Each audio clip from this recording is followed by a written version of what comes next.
Game day is here. Duke basketball getting set to take on Arizona in the Sweet 16, and Cooper Flagg has been everywhere. He's a big reason why Duke has a chance to go the distance here this season.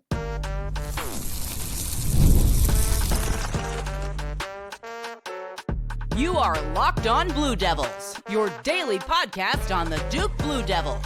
Part of the Locked On Podcast Network, your team every day.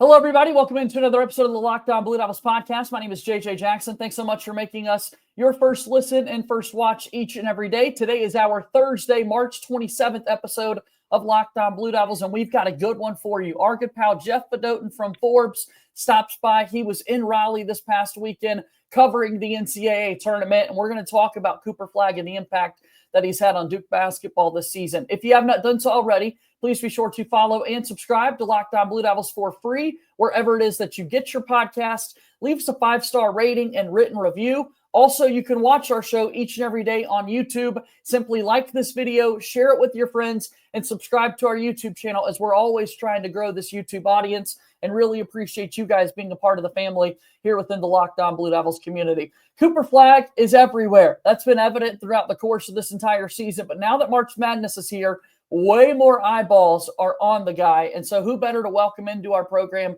than our next guest, Jeff Fedotin, the aforementioned writer for Forbes, who was at the NCAA Tournament. Jeff, it is so good to have you on the program here, man. And pretty easy for us to start any conversation with Cooper Flagg, because it feels like that's what everybody in the world is doing these days. Hey, thanks, JJ. Such a pleasure to be on your podcast, man. I'm a big fan.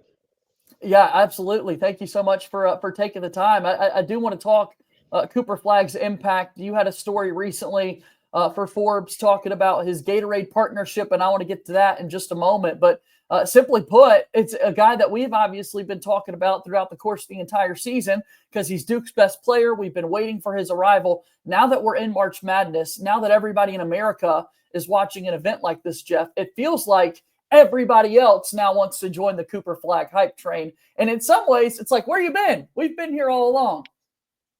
Totally. Yeah, because not only are you watching, not only was he kind of the storyline of the opening weekend of the NCAA tournament, how would that ankle do? Would he be 100%? Certainly looked pretty good, especially the way he was able to both offense and defense. He got pretty good bounce on it. So not only do you have that as the main storyline, but he's on every ad. He has the AT&T ad with his grandmother. He has the New Balance ad that he's now in with Maxey and Kawhi Leonard and some other players. And then what I wrote about the Gatorade ad that launched on March 17th. So not only was he the main topic of the NCAA tournament, and you saw him play twice, even when it was on commercial, you couldn't get away from Cooper Flagg. Yeah, the business has really taken off for him, and you would certainly expect something like that for a guy who's going to be the first pick in this year's NBA draft. You talked in your story about this big Gatorade deal, and he's already 18, or he's only 18, I should say, but in some ways he feels like a trained professional. You made the note that before he started any press conference interaction, they've got the big Powerade partnership there, and Cooper kind of knows what to do with the cups and that sort of thing to make sure the images aren't there for him. Yeah, it was really funny. The rival companies, obviously, Gatorade owned by Pepsi, Powerade owned by Coke. So the two rival companies there, the two main kind of sports drinks. And so, yeah, since Powerade is a March Madness sponsor, they put little paper cups in front of each of the athletes. And I don't think anyone else noticed it, but I was so focused on the story for Forbes that Flagg kind of moved it out of the way. And then when I asked about it later in the locker room, he just kind of smiled. And similarly, when he was out in the ACC tournament, out with the ankle injury, he had the Gatorade towel around his neck. So he knows what he's doing, promoting these brands. Very cool to see. Yeah, and he's been doing it. I mean, we haven't talked about it as much, the ankle injury element with brand partnership in place, because so many people do want to talk about the New Balance deal that Cooper Flagg has signed. He's going to get paid by those guys, and he's going to be able to wear his own New Balance shoe with them when he goes to the next level. But Duke basketball obviously has this massive partnership with Nike as one of their premier schools. And so while playing for the Blue Devils, he's got to be wearing Nike, and every time the ankle was shown, he's wearing these pink Kobe 6s. And so it's just kind of so interesting that despite being so trained on, or that he just is so trained at this age on this. Yeah, it's interesting how the sponsorships work. The Gatorade thing, they do. Duke has a partnership in one of more than 60 schools. It has for all their sports with Gatorade. So yeah, it's easy. You can drink Gatorade on the bench at Duke, have that Gatorade towel. Right. But like you said, it's different. Duke is all about Nike, but come next season when he's in the pros, he's certainly going to be wearing New Balance. One note too, JJ, I wanted to share that was kind of just about the level of fame he has. So for this story, I found Mrs. Flagg, who's been shown all over the TV. Sure. She's always cheering next to her husband. So I was trying to get a chance to talk to her, but she was talking to her Cooper's agent with CAA.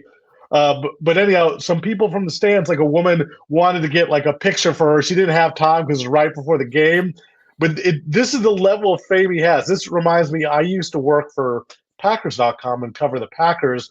And Brett Favre, like his mom, Bonita, would sign autographs because she was so popular. So Mrs. Flagg has that level of fame now, and we're dealing with somebody who's 18. So now it's just kind of another kind of insidery note at just what a phenomenon Cooper Flagg is. Yeah, it's like, oh my goodness, this is the mother of the best player in the sport, and this is a way to get kind of close to Cooper. And so, fans, it's fanatic for a reason, and certainly see what Kelly Flagg's been able to do. And good point on you that, we do have Cooper Flagg wearing these Nike shoes during the games, but every time we go to commercial during the broadcasts here, we're able to see him repping New Balance. So he's still able to spread the word, still able to make a little bit extra cash, and continuing to do good things. People were curious about that ankle injury. You were there in person. What did it look like? I mean, this was his first game back after 2.5 games being missed in that ACC tournament.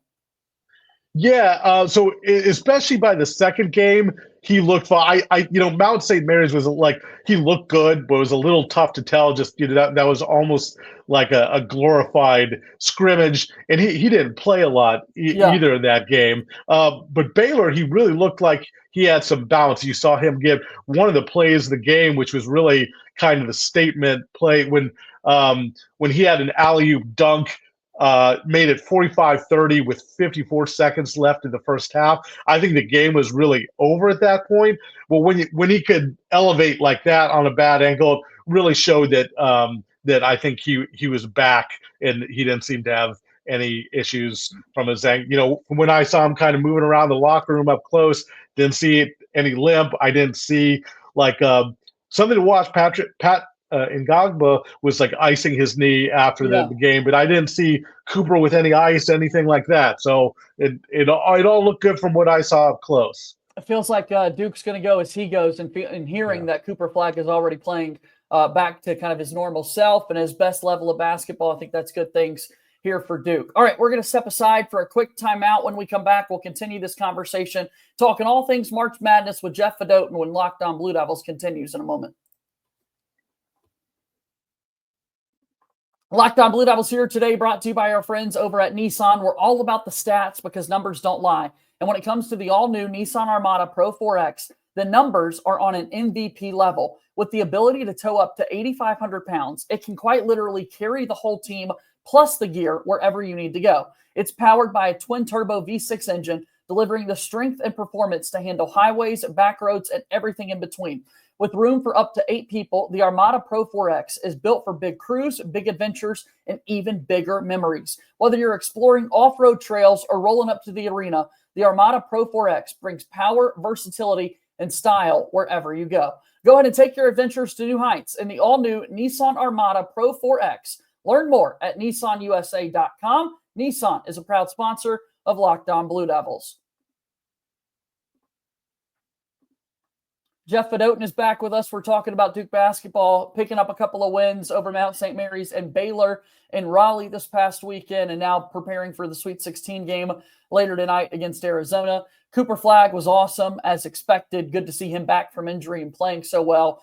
Duke's now got this brand new level of Tyrese Proctor's game that's been out there with now 3 straight games of hitting 5 or more three-point shots. He's been such an X factor. What did you make of his performance and any other conversations that the team and players were having about the way Proctor's been playing as of late? Yeah, just amazing. I mean, he had 7 threes against Baylor for 13 for the weekend. And really I think, to put it in best perspective, is when John Shire was asked about Proctor during his post-game press conference, that he teared up. Like he needed a second. And the Duke PR guy said, "Hey, take your time, coach." I haven't seen that kind of emotion from John Shire, who's a fairly stoic guy. Yeah. I don't think we think Coach K, we'd see him tear up and get emotional. I remember he teared up long ago when it was the last year for Bobby Hurley and Thomas Hill. But Shire seems a little bit more stoic. But he talked about just the journey they've been on, because Proctor was a guy, they needed a guard. They kind of thought Trevor Keels might come back. They needed another guard. And so even though Proctor's coming all the way from Australia, yep, that he enrolled early. And I'm sorry, I meant you're going Proctor. Back to when he first reclassified. I thought you were talking about this year's team specifically. Yeah. My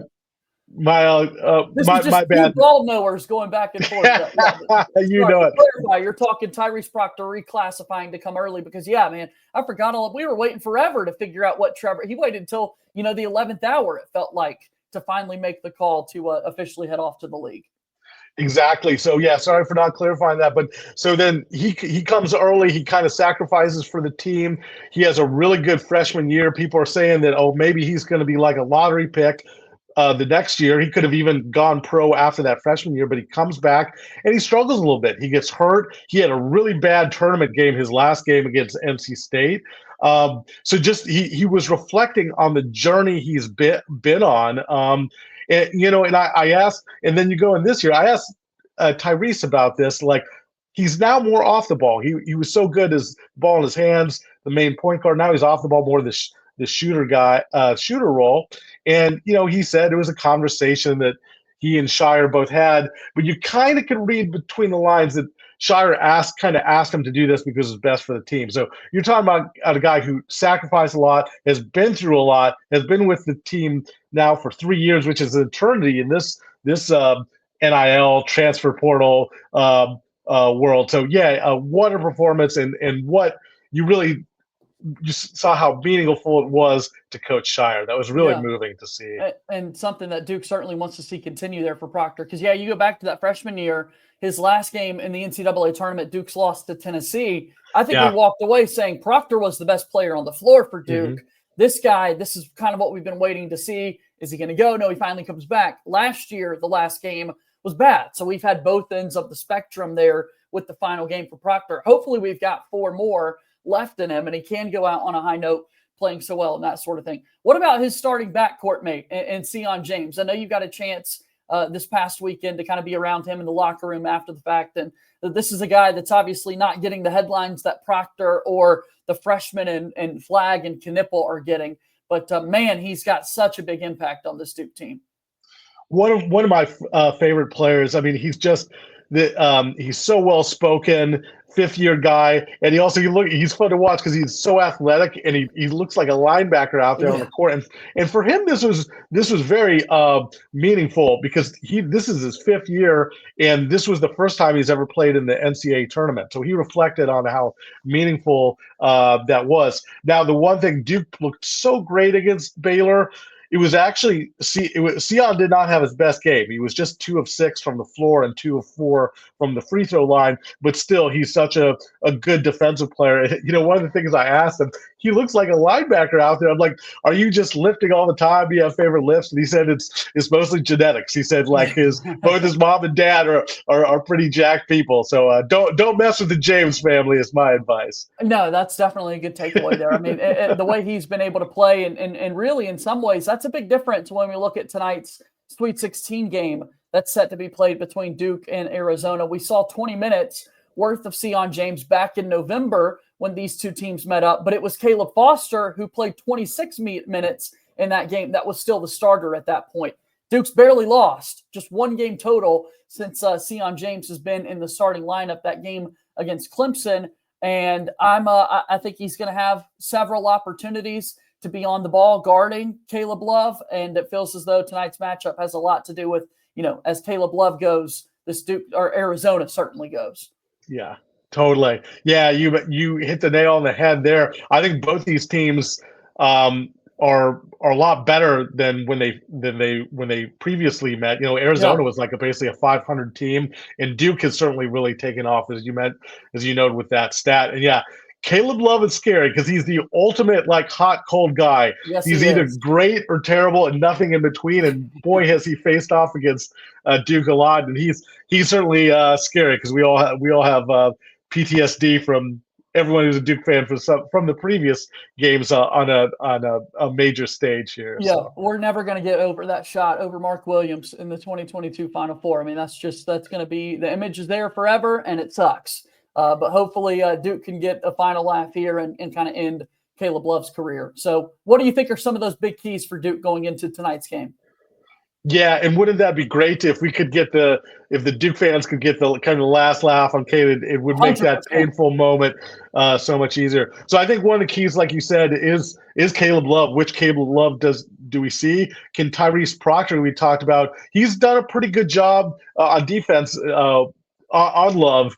So that's a key matchup to watch. You know, Arizona's big. They're a very good offensive rebounding team, Anakwa especially. I think something to watch is as well as Duke played against Baylor, they had a little bit of trouble early against Norchad Omier, who's big, physical. Yeah. I talked to Model Watch after the game, and he said it was a little bit of a challenge having, you know, somebody who's so much shorter but so much broader and so much older. So Anakwa could be a little bit of a challenge. I want to see how. I think that's going to be a big matchup to watch.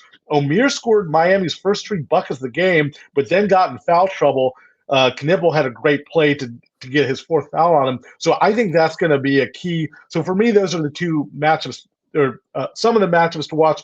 The rebounding, how Anakwa versus Malawach in Arizona has some other bigs too, and of course the Caleb Love. Which Caleb Love do we get, and can Duke, you know, make it the cold Caleb Love, not the hot Caleb Love?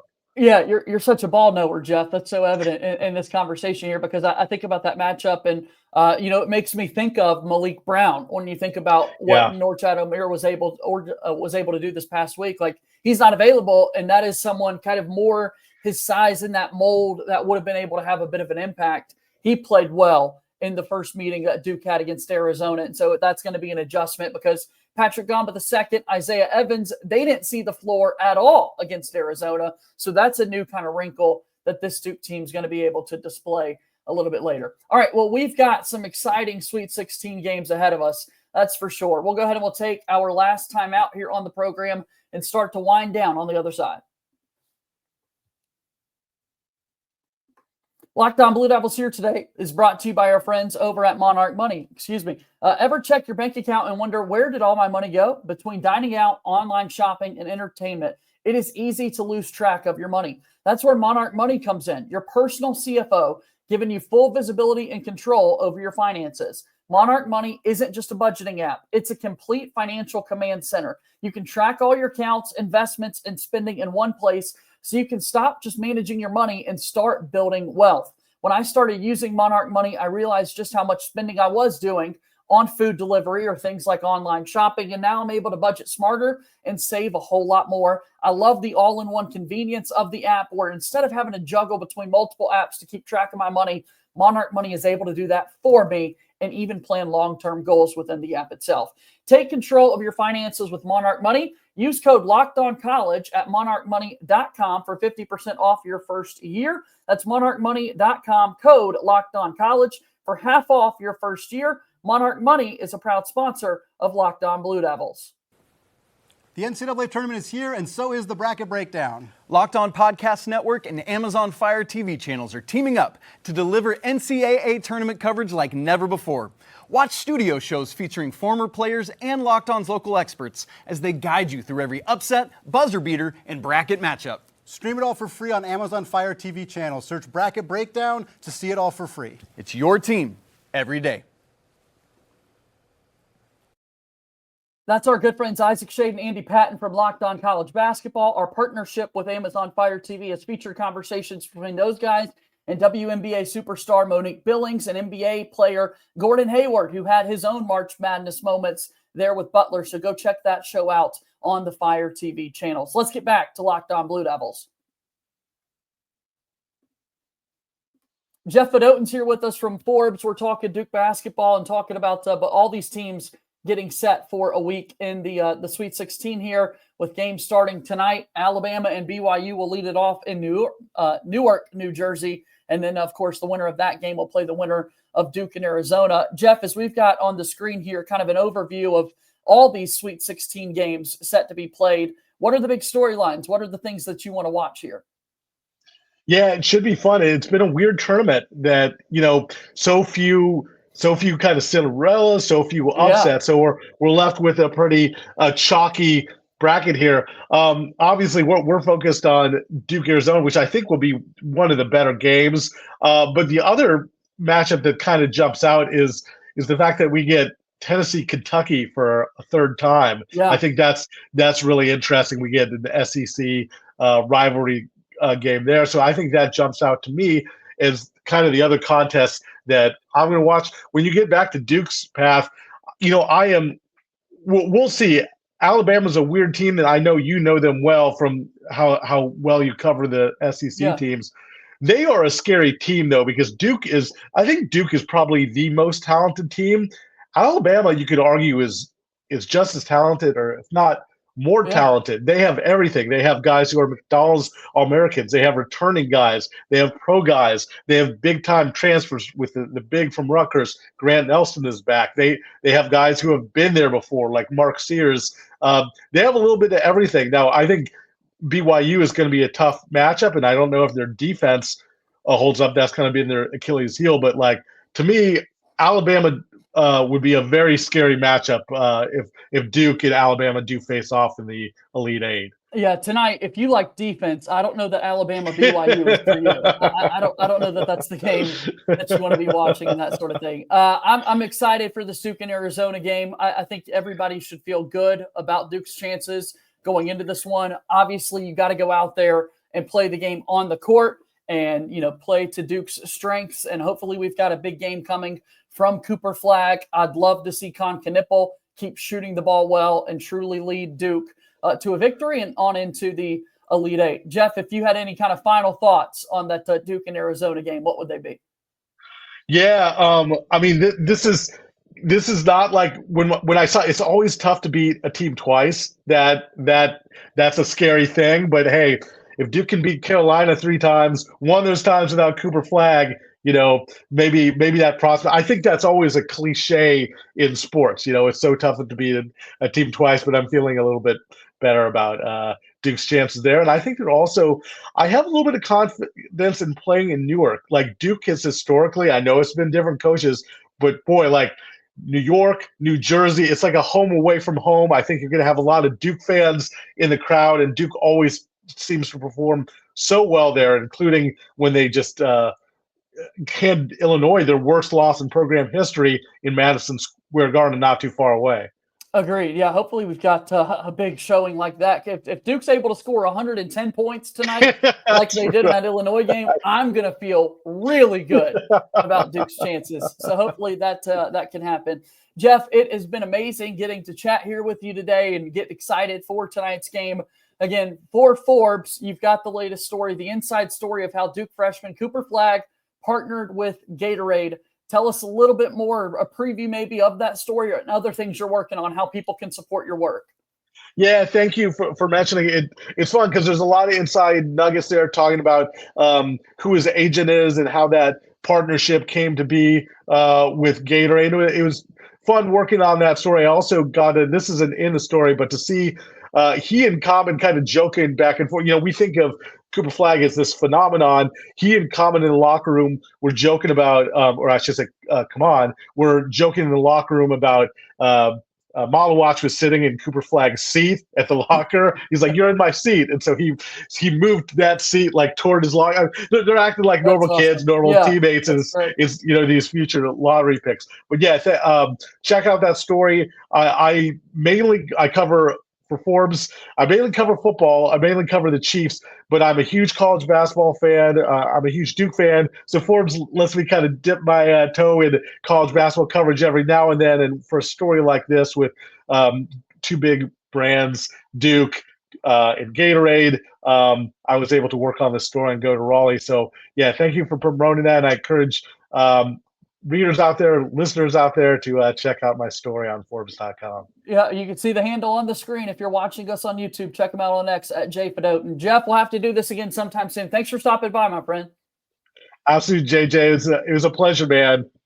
That's Jeff Fedotin joining us here on the program. And that wraps up our episode here today of Locked On Blue Devils. It's game day. You're counting down the hours now to this point. Hey, it may be a late one, depending on how long exactly that Alabama and BYU game goes. If there are a lot of fouls and that sort of thing, we could be seeing after 10 p.m. Eastern tip-off for Duke basketball. So stay up late. We'll be able to tell you everything that happens after the game here on Locked On Blue Devils. As always, go Duke. I'll talk to you again tomorrow. My name is JJ Jackson. Thank you and good day.